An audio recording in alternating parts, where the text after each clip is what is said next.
just going to see if anyone else joins on. Thank you so much. I apologize for the time change and shift things around this week. And I do hope that my internet connection works and lasts for this entire recording.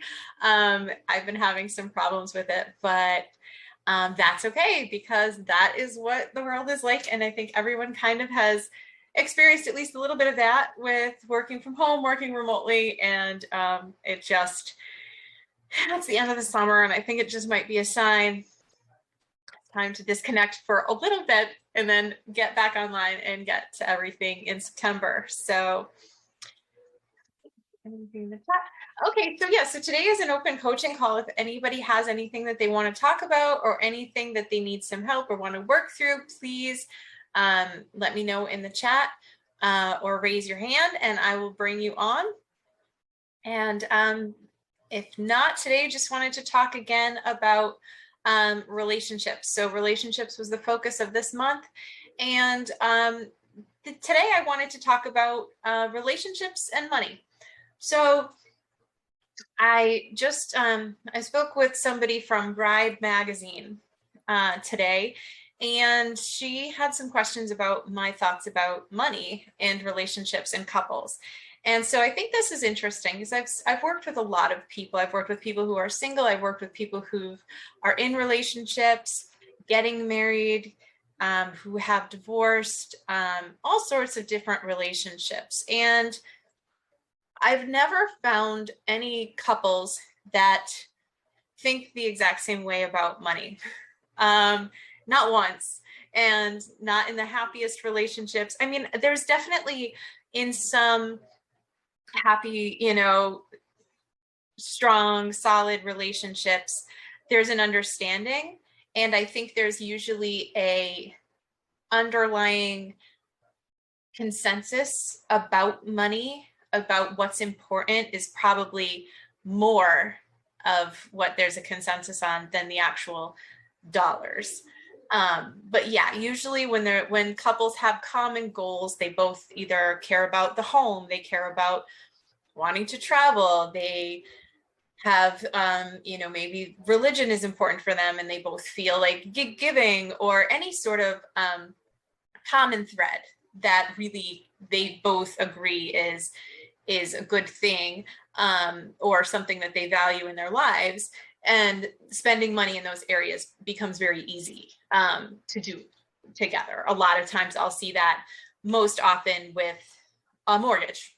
They agree, maybe they buy a home together. They're both involved in that process from the start. So then when it comes to bringing together their finances in whatever way works in order to pay that bill, it's very easy, especially because that tends to be a process that's done as a team to begin with. But there's other things that are not done as a team. Like typically there's people who come into relationships, and I've seen this. I've never once seen couples come into a relationship with the exact same amount of debt, the exact same amount of income, the exact same savings, investments. It's never happened because everybody is in such a different place. It would be extremely odd, even for siblings, to have the same accounts, or anybody to have that necessarily look identical. So that can bring a lot of emotions and feelings into a relationship. And what I have seen occasionally is somebody will feel less than right off the bat if they bring more debt or more bills or more baggage financially into a relationship. And this can be very stressful. And it's really important because it doesn't necessarily always matter to the other partner. But like we've been discussing, there's always three parts for a relationship. There's what I think, there's what you think, and then there's what I think you think. And so a lot of times if somebody is feeling like they are more of a burden, or they have more debt, more bills, maybe they don't have as much money, as much income or savings, they're thinking that, and they may think that their partner also thinks that because they do. And that's how our thoughts start to create our feelings. And then the way we act and the results that we get are a result of that.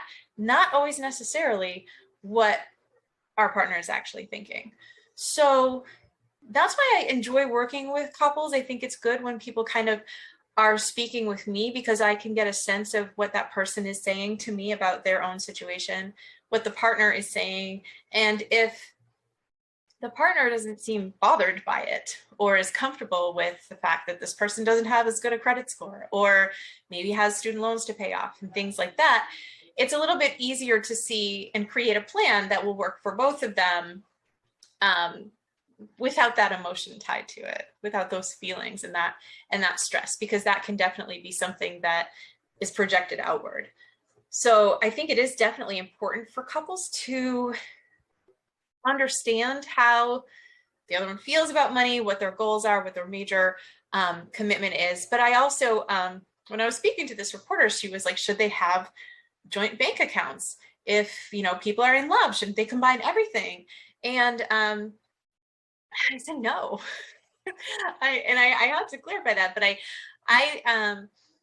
I do have a joint account and I have a joint credit card, a joint savings, and a joint checking account with my husband, but we also each have our own savings and checking account and credit cards.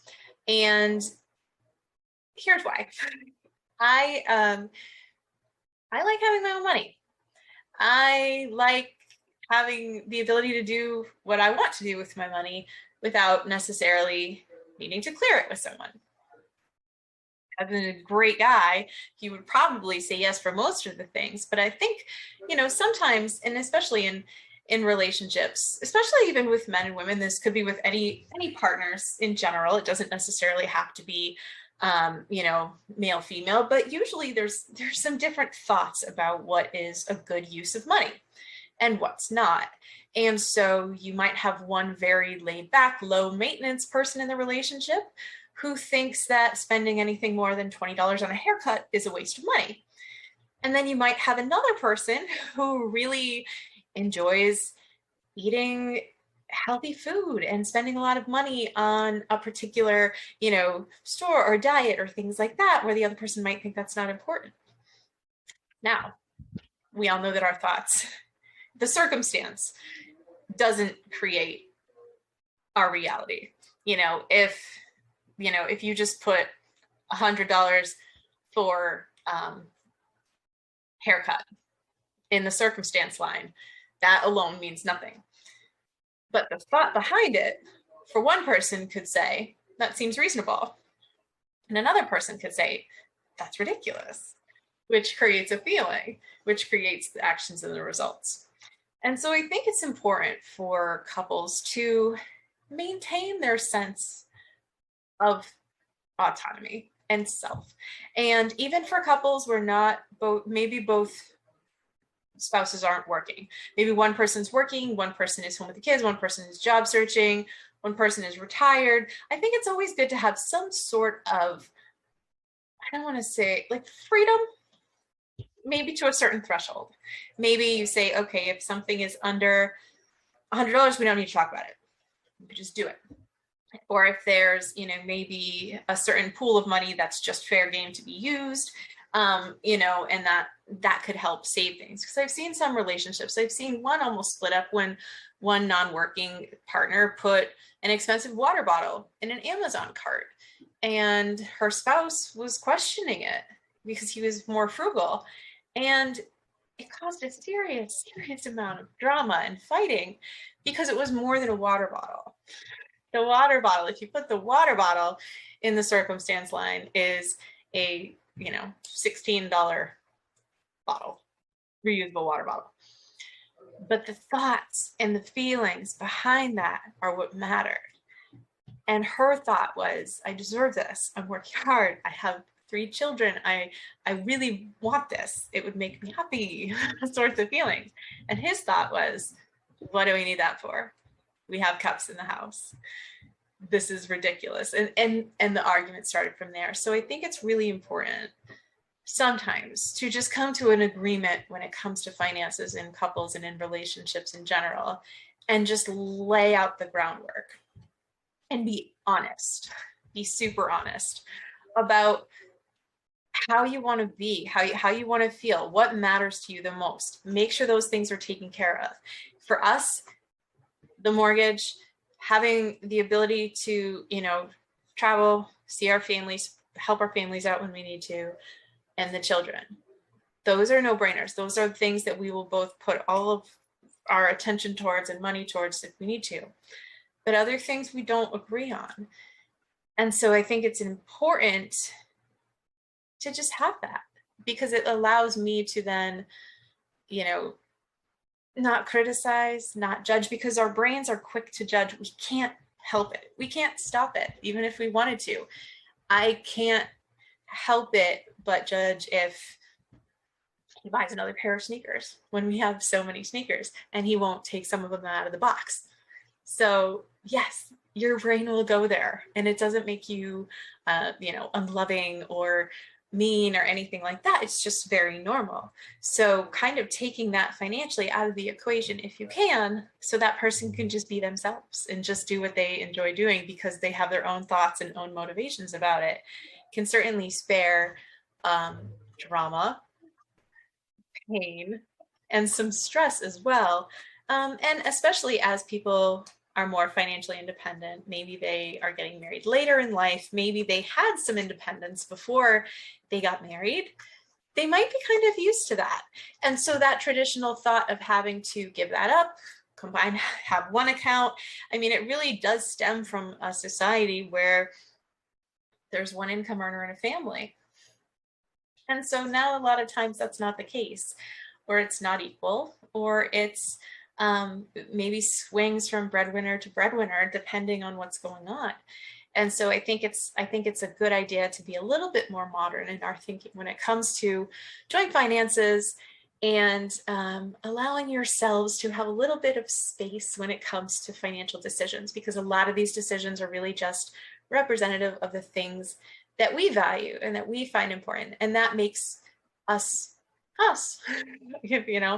And so I think that could be very helpful. So those are my thoughts on money and relationships. I'm going to quickly see if anybody has any questions or thoughts or needs any coaching on some of their money and relationship questions. But all right, I don't see anything here. And so quickly, next month, we're going to talk about self-confidence, which is a really great topic, because I think it can be super helpful as we go into the fall, as we go into September. I think there's going to be a lot of people evaluating their careers, thinking about different things that they want to do. And I think self-confidence is something that can really be a backbone to a lot of personal development, a lot of growth and changes, and can be really, really helpful financially, because I think that if you have confidence in your abilities, or your ability to create money, your ability to have it, your ability to think bigger when it comes to what you really want out of life, I think it can be so helpful, especially if you're trying to fight that urge to stay small or maybe continue doing things that you've always done. And I think there's a lot of exciting things that we can discuss next month. So thank you so much for joining, and I'll talk with you again next week.